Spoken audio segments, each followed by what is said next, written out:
أعوذ بالله من الشيطان الرجيم بسم الله الرحمن الرحيم الحمد للہ رب العالمین والصلاة والسلام علی رسولہ الکریم اما بعد فاعوذ باللہ من الشیطان الرجیم بسم اللہ الرحمن الرحیم۔ ناظرین، آج ہمارا موضوع ہے حضور سرور کائنات صلی اللہ علیہ وآلہ وسلم قربانی کس طرح فرمایا کرتے تھے۔ رسول اللہ صلی اللہ علیہ وآلہ وسلم جب قربانی کا ارادہ فرماتے تو 2 مینڈے خریدتے جو موٹے تازے سینگوں والے سیاہ رنگ کے ہوتے، 2 جانور آقا علیہ الصلوۃ والسلام خریدتے، ایک جانور اپنی امت کی طرف سے ذبح فرماتے جو بھی اللہ پاک کو ایک جانتا ہو، یعنی اللہ کی توحید پر جو ایمان رکھتا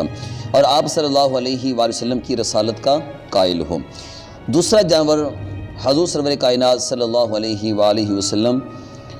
محمد صلی اللہ علیہ وآلہ وسلم اور آل محمد کی جانب سے ذبح فرماتے۔ حضرت جابر بن عبداللہ رضی اللہ تعالی عنہ حدیث مبارکہ روایت فرماتے ہیں کہ میں عید الاضحیٰ کے دن عیدگاہ میں رسول اللہ صلی اللہ علیہ وآلہ وسلم کی خدمت میں موجود تھا۔ جب آپ نے خطبہ مکمل فرمایا تو ممبر سے اترے اور ایک مینڈا لایا گیا تو رسول اللہ صلی اللہ علیہ وآلہ وسلم نے اسے اپنے دست اقدس سے ذبح فرمایا اور ارشاد فرمایا، اللہ پاک کے نام سے شروع، یہ جانور میری طرف سے ہے اور میرے اس امتی کی طرف سے جو قربانی نہ کر سکیں۔ حضرت انس رضی اللہ تعالی عنہ کا بیان ہے کہ میں نے حضرت علی کرم اللہ وجہہ الکریم کو 2 دمبے قربانی کرتے ہوئے دیکھا تو عرض گزار ہوا کہ یہ کیا بات ہے۔ انہوں نے ارشاد فرمایا کہ رسول پاک صلی اللہ علیہ وآلہ وسلم نے مجھے وصیت فرمائی تھی کہ میں آپ صلی اللہ علیہ وآلہ وسلم کی طرف سے قربانی پیش کروں، چنانچہ ارشاد علی کے تحت ایک قربانی میں حضور صلی اللہ علیہ وآلہ وسلم کی طرف سے پیش کرتا ہوں اور ایک قربانی اپنی طرف سے پیش کرتا ہوں۔ علماء کرام نے ان روایات مبارکہ سے استنباط فرماتے ہوئے یہ بات کہی ہے کہ اسی طرح گھر کا جو سربراہ ہے وہ خود قربانی پیش کرے اور دوسری قربانی کا اگر انتظام ہو جائے تو وہ رسول کریم صلی اللہ علیہ وآلہ وسلم کی طرف سے قربانی کریں۔ اس کے علاوہ اگر مزید تیسری قربانی کا اہتمام ہو جائے تو اپنے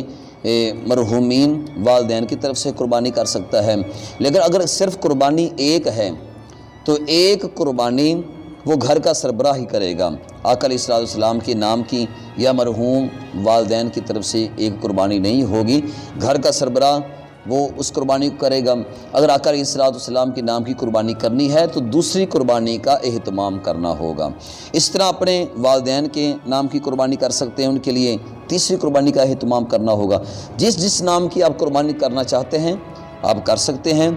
تو ان کے لیے اتنی قربانیوں کا انتظام کرنا ہوگا۔ گھر کا سربراہ اپنی قربانی لازمی طور پہ ساتھ کرے گا، تب جا کر دوسری قربانیاں بھی وہ کر سکتا ہے۔ اللہ تعالی ہمیں آقا علیہ السلام کے نقش قدم پہ چلنے کی توفیق عطا فرمائے، آمین بجاہ النبی۔